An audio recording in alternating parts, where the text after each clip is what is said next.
So guys जैसे कि आपको पता होगा और बहुत सारे लोगों को नहीं भी पता होगा, वो ये है कि 2026 में अगर आप लोग एसबीआई का पीओ या फिर क्लर्क का प्रिपरेशन कर रहे हो एग्ज़ाम देने का, तो बहुत ही बड़ा अपडेट जो कि बहुत लोगों को पता चल भी चुका होगा, बहुत सारे चेंजेस होने जा रहे हैं 2026 के एग्ज़ाम पैटर्न में। इसमें क्या होगा कि जो एसबीआई के एग्ज़ाम है, चाहे वो पीओ का हो या फिर क्लर्क का हो, एसबीआई क्लर्क का हो या पीओ का हो, उसकी डेट जो है आप लोगों को बताने वाला हूँ फाइनली कि उसका नोटिफिकेशन कब आएगा और कब इसका प्री और मेंस एग्ज़ाम हो जाएगा। आप लोग यकीन नहीं करेंगे, मतलब किसी ने भी नहीं किया होगा, क्योंकि यूजुअली सब तो यही मान के बैठते हैं, हम सारे लोग ही मैं कहूँगा ये मान के बैठते हैं कि जुलाई अगस्त में जा कर के प्रीलिम होता है, फिर जो है 1-2 महीने बाद मेंस वगैरह होता है। ऐसा रूटीन अब तक बना हुआ आया था, बट अब ऐसा बिल्कुल नहीं होने वाला गाइस। आई मीन अब इतनी जल्दी 2026 में ये लोग करवा रहे हैं कि बहुत सारे लोगों का तैयारी ही कंप्लीट नहीं हुआ है। इसलिए मैंने बोला था कि आप लोग पढ़ाई करते जाइए। हालांकि एक्सपेक्टेड तो नहीं था कि ऐसा चेंज होगा, लेकिन इन्होंने एसबीआई वालों ने कर दिखाया। जैसे कहते हैं कि एसबीआई का full name state bank of India नहीं है, बल्कि सरप्राइज बैंक ऑफ इंडिया है। तो हर बार सरप्राइज करता है कुछ ना कुछ ऐड करके। तो अब आई मीन देखो, जिनका सिलेबस कंप्लीट हो चुका है या होने वाला है, उनके लिए तो ये एक अच्छी चीज़ है कि चलो वो भाई वो लोग तो कर लेंगे।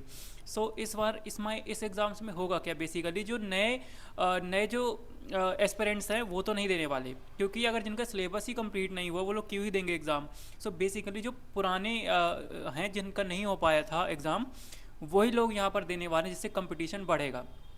फाइनली मैं बता देता हूँ इसकी डेट, जनवरी के एंड में। जी हाँ, सही सुना आपने, जनवरी 2026 के एंड में ही आपको नोटिफिकेशन देखने को मिल जाएगा एसबीआई की तरफ से। और अगर ऐसा नहीं होता है, मान के चलो जनवरी एंड तक नहीं, तो फरवरी में तो 100% आपको नोटिफिकेशन देखने को मिल जाएगा।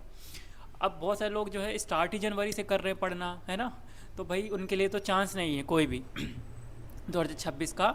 हालांकि ऐसा पैटर्न बनाया गया है कि पहले एसबीआई का एग्ज़ाम होगा, शुरू के 4 महीने एसबीआई को दिए गए हैं, उसके बाद में आईबीपीएस का होगा, पीओ क्लर्क दोनों का, उसके बाद में आरआरबी का होगा। इस तरीके से 4-4 महीनों में ना बांट दिया गया सारे एग्ज़ाम्स को।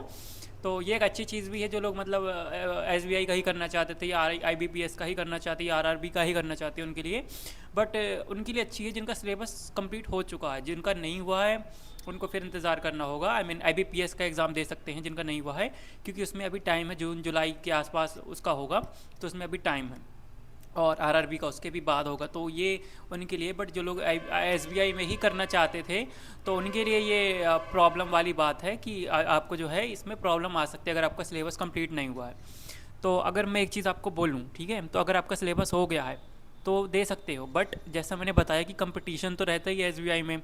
तो इस कंपटीशन में क्या होगा ना, कि जो पुराने हैं वो निकल के आ जाएंगे सामने, क्योंकि जो नए हैं उन्होंने इतना प्रैक्टिस नहीं किया होगा, सही से उनका क्लैरिटी नहीं होगी सिलेबस का, है ना, टॉपिक्स का, तो उनके लिए प्रॉब्लम हो सकती है। मैं बस यही चीज़ बताना चाहता था कि देखो एसबीआई कितनी जल्दी जो है। हाँ, और एक चीज़ बता रहा हूँ, जैसा कि मैंने बोला कि जनवरी के एंड में या फिर फरवरी में नोटिफिकेशन आ जाना है 100% एसबीआई का, यानी कि मार्च में आपका प्रीलिम हो जाएगा। हाँ, नोटिफिकेशन के 1 महीने बाद प्रीलिम हो जाता है, यानी कि मार्च में प्रीलिम एग्जामिनेशन एसबीआई का हो जाएगा, और अप्रैल में मेंस हो जाएगा। एंड ऑफ कोर्स अगर आप क्लर्क का कर रहे हैं तो हो सकता है 1 महीना एक्स्ट्रा आपको मिल जाए, यानी कि मई में आपका मेंस हो जाएगा, और उसके बाद रिज़ल्ट आ जाएगा और पता भी चल जाएगा आपको। तो आपको यूँ ही पता चल जाएगा कि अगला एग्ज़ाम आपको देना है, यानी आईबीपीएस का या फिर नहीं।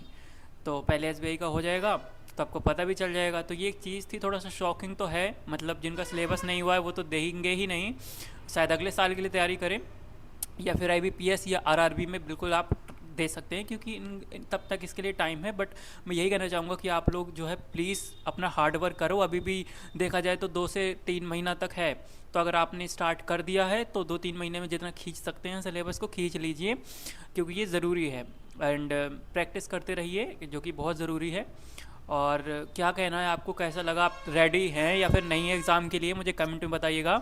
और चैनल को सब्सक्राइब ज़रूर कर लीजिएगा, जो भी अपडेट या जो भी ज़रूरी चीज़ें हैं इस चैनल के थ्रू आपको मिलती रहेंगी, क्योंकि मैं खुद एसबीआई का ही प्रिपरेशन कर रहा हूँ, जैसा आपको पता है दोबारा। तो आई मीन होता रहता है, मैं आपको सारी चीज़ें अपडेट करता रहूँगा। चलिए, thank you so much for watching, bye bye.